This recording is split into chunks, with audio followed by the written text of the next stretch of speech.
सभी को नमस्कार। आज भारतीय इतिहास के प्रमुख स्रोतों में साहित्यिक स्रोतों की बात करेंगे हम लोग। प्राचीन भारत में विशाल साहित्य का सर्जन हुआ, अनेक श्रेष्ठ ग्रंथ लिखे गए और मानव जीवन का ऐसा कोई पक्ष नहीं बचा था जिस पर शास्त्रीय चिंतन मनन नहीं हुआ हो। और भारतीय परंपरा में प्राचीन काल से ही इतिहास की एक गौरवपूर्ण परंपरा रही। ब्राह्मण तथा उपनिषद साहित्य में ज्ञान की शाखा को इतिहास वेद की संज्ञा दी गई। इतिहास को वेद कहना ही शास्त्र के प्रति भारतीयों का प्रतिष्ठापूर्ण दृष्टिकोण का परिचायक है और इतिहास को वेद समझने की परंपरा बाद में दिखाई देती है। हम वैदिक काल से ही इतिहास लेखन की परंपरा के साक्ष्य देखते हैं। वैदिक साहित्य में विभिन्न प्रकार के ऐतिहासिक लेखनों का अस्तित्व दिखाई देता है, जैसे वंश, गाथाएं, नारद, दान स्तुति। वंश पुरोहितों और राजाओं के वंशावली की सूचना देते हैं। गाथाएं, दान स्तुतियाँ राजकीय नायकों की प्रशंसा से संबंधित हैं। वंश साहित्य के सर्जन की परंपरा एक लंबे समय तक चलती रही। वंश और वंशानुचरित पुराण साहित्य के आवश्यक अंग माने गए हैं। इस बात के भी प्रमाण उपलब्ध हैं कि मौर्य काल से शासन की ओर भी से अभिलेखागारों की स्थापना की जाने लगी और कौटिल्य के अनुसार ही राजकीय लेखागार अनेक सूचनाओं घटनाओं का लेखा रखते थे। अशोक का एरीगुडी शिलालेख कर्णिक नामक अधिकारी का उल्लेख करता है, जो संभवतः लेखाधिकारी था। ऐसे एक अक्षपटलाधिकृत राजकीय प्रलेखों का प्रधान की जानकारी मिलती है। इतिहास की आधुनिक परिभाषा के अनुसार अतीत के बारे में वस्तुनिष्ठ तथ्यात्मक जानकारी प्राप्त करना इतिहासकार का आधारभूत कार्य है। इस तरह के विचार की पूर्व ध्वनि हमें कलन की राजतरंगिणी में मिलती है।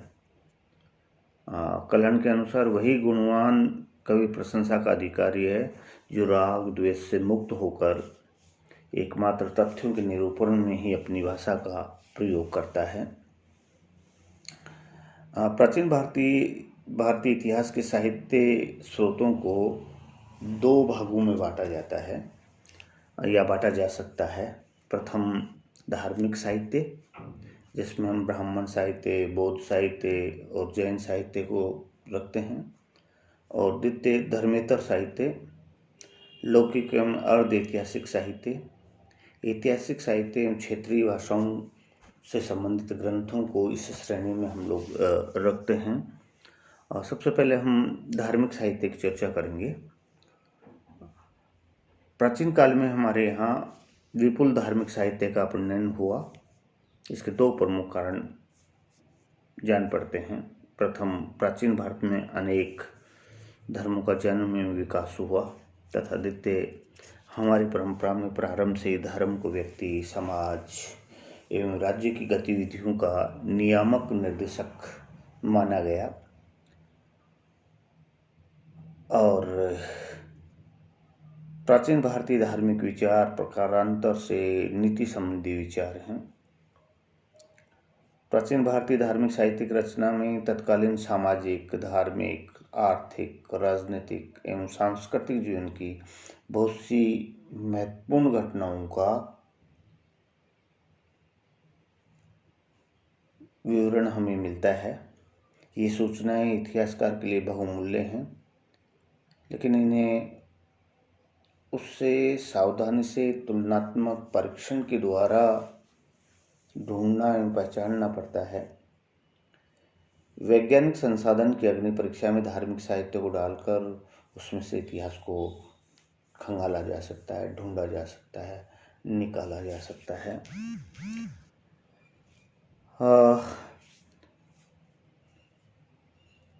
भारतीय चिंतन में वर्तमान जीवन, लौकिक ये लोग व्यक्ति की कर्मशीलता, उसके सामाजिक दायित्व, इनकी उपेक्षा नहीं की गई, बल्कि यथोचित महत्व दिया गया। धर्म, अर्थ, काम, मोक्ष, इन चार पुरुषार्थों की अवधारणा, चतुराश्रम व्यवस्था, पंच महायज्ञ, 3 ऋण की कल्पना, कर्मयोग का सिद्धांत, ये सामाजिक जीवन की क्रियाशीलता एवं अभिरुचि के सिद्धांतों को पुष्ट करते हैं। सबसे पहले ब्राह्मण साहित्य। ब्राह्मण साहित्य में भारत का सबसे प्राचीनतम जो ग्रंथ हैं वेद, उनको रखा जाता है। वेदों को भारतीय संस्कृति एवं चिंतन की आधारशिला माना गया है और ये वेद संपूर्ण ज्ञान के स्रोत हैं। हमारे 4 वेद हैं और उन 4 वेदों में ऋग्वेद, सामवेद, यजुर्वेद एवं अथर्ववेद। ऋग्वेद में हमें आर्यों के प्रारंभिक भौगोलिक परिवेश, उसकी आंतरिक संघर्ष और राजनीतिक संस्थाओं आदि के बारे में जानकारी मिलती है। सामवेद में देवताओं की स्तुति की गई है।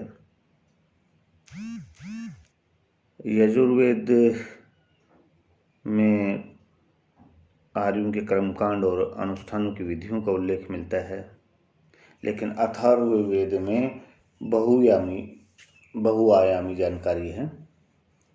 इसमें आर्यों की सांस्कृतिक प्रगति और संस्कृति के रूप का निर्धारण मिलता है। हमें अनेक पक्ष मिलते हैं उसके, और आर्यों के तात्कालिक धर्म, समाज एवं संस्कृति के प्रासंगिक विवरणों के साथ में अथर्ववेद में लोक संस्कृति, जन सामान्य के धार्मिक विश्वास, अंधविश्वास, विवाह, जादू, मारण, मोहन आदि मंत्र, प्रेतात्माओं, दुरात्माओं, जड़ी बूटियों, औषधियों आदि का उल्लेख विस्तृत रूप से मिलता है।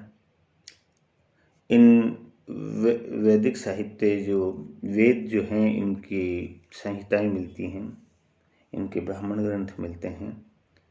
तो संहिता, ब्राह्मण, आरण्यक और उपनिषद ये इसके आगे की कड़ी है, जिसमें हमें प्राचीन भारत के बारे में बहुत सारी जानकारियाँ प्राप्त होती हैं। ब्राह्मण ग्रंथ, आरण्यक और उपनिषद, सूत्र साहित्य, वेदांग, स्मृतियाँ, फिर अंतिम कड़ी के रूप में महाकाव्य और पुराण। उपनिषदों में दार्शनिक समस्याओं का विस्तृत एवं निगूढ़ विश्लेषण किया गया है। तो सूत्र साहित्य के माध्यम से शास्त्रकारों ने मनुष्य के सामाजिक और धार्मिक जीवन को व्यवस्थित एवं नियमबद्ध करने का प्रयास किया है। वेदांग है। महाकाव्यों के साथ पुराणों का उल्लेख करना आवश्यक हो जाता है, क्योंकि ये रचना काल की दृष्टि से महाकाव्यों के समकालिकी हैं। इनमें हमें प्राचीन भारतीय सांस्कृतिक इतिहास की उपयोगी जानकारियाँ मिलती हैं। ये पुराण पुरानी शैली के विश्वकोश हैं, जिनमें विविध विषयों का वर्णन हमें मिलता है। पुराणों के अतिरिक्त 29 उप पुराणों की भी जानकारियाँ मिलती हैं, जो मध्यकालीन भारतीय इतिहास पर प्रकाश डालती हैं। बौद्ध साहित्य। प्राचीन भारत में बौद्ध धर्म एक लोकप्रिय धर्म था और बौद्ध साहित्य का सर्जन भी प्रचुर मात्रा में हुआ, और इस साहित्य से न केवल ऐतिहासिक महत्व की नवीन सूचनाएं मिलती हैं, बल्कि अन्य स्रोतों से ज्ञात जानकारी का तुलनात्मक परीक्षण भी होता है। बौद्ध साहित्य पाली, संस्कृत और विशुद्ध संस्कृत, इन 3 भाषाओं में मिलता है। प्रारंभिक ग्रंथ पाली भाषा में है। सबसे महत्वपूर्ण जो बौद्ध साहित्य का भाग जो है वो त्रिपिटक है। और विनय पिटक, सुत्त पिटक और अभिधम पिटक, ये तीनों पिटक बौद्ध धर्म के मूल कथनों और प्रवचनों को शुद्ध रूप में संकलित किया गया इनमें। इसके अलावा जातक ग्रंथ हैं, मिलिंदपनु, महावंश और दीपवंश, श्रीलंका से संबंधित पाली महाकाव्य हैं। संस्कृत और बौद्ध साहित्य की अगर हम बात करें, संस्कृत भाषा में बौद्ध साहित्य की बात करें तो महावस्तु, ललित विस्तार, दिव्यावदान, बुद्ध चरित्र, सौंदरानंद एवं आर्य मंजूश्री मूलकल्प, ये ग्रंथ हैं। इसके अलावा जातकमाला, अवदान, कल्पत्ता, लंकावतार आदि अनेक ग्रंथ हैं। जैन साहित्य का जो मुख्य भाग है वो जैन आगम साहित्य कहलाता है। इसमें 12 अंग और 12 उपांग, 10 प्रकरण, 6 छेद सूत्र, 4 मूल सूत्र, 1 नंदी सूत्र, 1 अनुयोग द्वार है। फिर इसके अलावा निरुक्ति, भाष्य, चूर्णी, टीका ग्रंथ हैं। महत्वपूर्ण ग्रंथों में प्रशिष्ट पर्वन, भद्रबाहु चरित्र और वृहत कल्प सूत्र भाष्य, वसुदेव हिंदी, कथाकोश, कुछ जैन पुराण, आदि पुराण और उत्तर पुराण के नाम से जाना जाता है।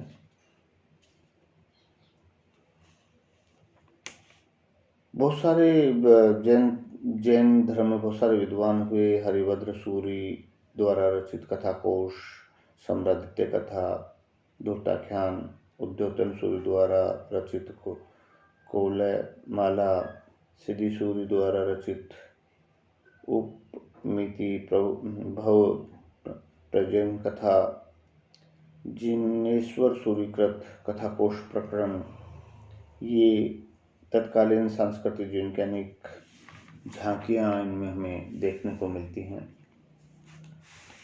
समसामयिक साहित्य की अगर हम बात करें तो पाणिनि की अष्टाध्यायी, कौटिल्य का अर्थशास्त्र, कात्यायन का वार्तिक, पतंजलि का महाभाष्य, गार्गी संहिता, कामंडक का नीतिसार, ये ऐसे ग्रंथ हैं जिनमें तत्कालीन राजनीति, व्याकरण, ज्योतिष, नीतिशास्त्र आदि के बारे में हमें विस्तृत जानकारी मिलती है। फिर हम देखें तो विशाखदत्त का मुद्रा राक्षस, कालिदास कृत रघुवंश और मालवी का अग्निमित्र, सोमदेव का कथा सरित सागर, क्षेमेंद्र का व्रत कथा मंजरी, ये महत्वपूर्ण ग्रंथ हैं जो हमें तत्कालीन राजनीतिक, सामाजिक, आर्थिक और धार्मिक परिस्थितियों की जानकारी सटीक रूप में देते हैं। और बहुत से क्षेत्रीय भाषाओं में भी साहित्य लिखा गया। हम कल्याण की राजतरंगिणी और बाणभट्ट के हरिश्चरित्र के बाद देखते हैं कि वागपति राजकृत गौड़वहो, इसमें कन्नौज के राजा यशोवर्मन की दिग्विजय के बारे में जानकारी मिलती है हमें। विल्लन का विक्रमादेव चरित्र, जिसमें कल्याण के प्रवर्ती चालुक्य नरेश विक्रमादित्य की जानकारी मिलती है। परमगुप्त परिमल का नव शशांक चरित्र, जिसमें परमार वंश के इतिहास के बारे में जानकारी मिलती है। हेमचंद्र लिखित कुमार पाल चरित्र, ये 2 भाषाओं में, प्राकृत और संस्कृत में लिखा गया है। इसमें गुजरात के चालुक्य राजाओं, विशेषकर कुमार पाल की उपलब्धियों की जानकारी मिलती है। जैनायक पृथ्वीराज विजय, ऐसे ही बहुत सारे ग्रंथ हैं जो चौहान, पाल और सेन वंश के इतिहास पर प्रकाश डालते हैं। तमिल साहित्य के 2 प्राचीन महाकाव्य हैं, शिल्पकादेरम और मणिमेखलम। ये संगम साहित्य का हिस्सा नहीं है। ऐतिहासिक दृष्टि से बहुत उपयोगी है हमारे लिए।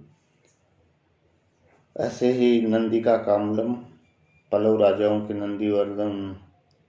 नंदीवर्मा तृतीय की उपलब्धियों की जानकारी देता है। कलिंग तोड़ुपणी में चोल राजा कोलुतुंग प्रथम की कलिंग विजय का वर्णन मिलता है हमें। कन्नड़ भाषा में भी बहुत सारे ग्रंथ हमें मिलते हैं जिनसे हमें प्राचीन भारत के बारे में जानकारी मिलती है। राजस्थान से भी अपभ्रंश में लिखे रासो काव्य हमें मिलते हैं। चंद्रबरदाई का पृथ्वीराज रासो इनमें महत्वपूर्ण है। नरपति नाले द्वारा रचित बीसलदेव रासो, याज्ञनिक का प्रमल रासो एवं खुमान रासो, ये महत्वपूर्ण जानकारियां हमें तत्कालीन समय की उपलब्ध करवाते हैं।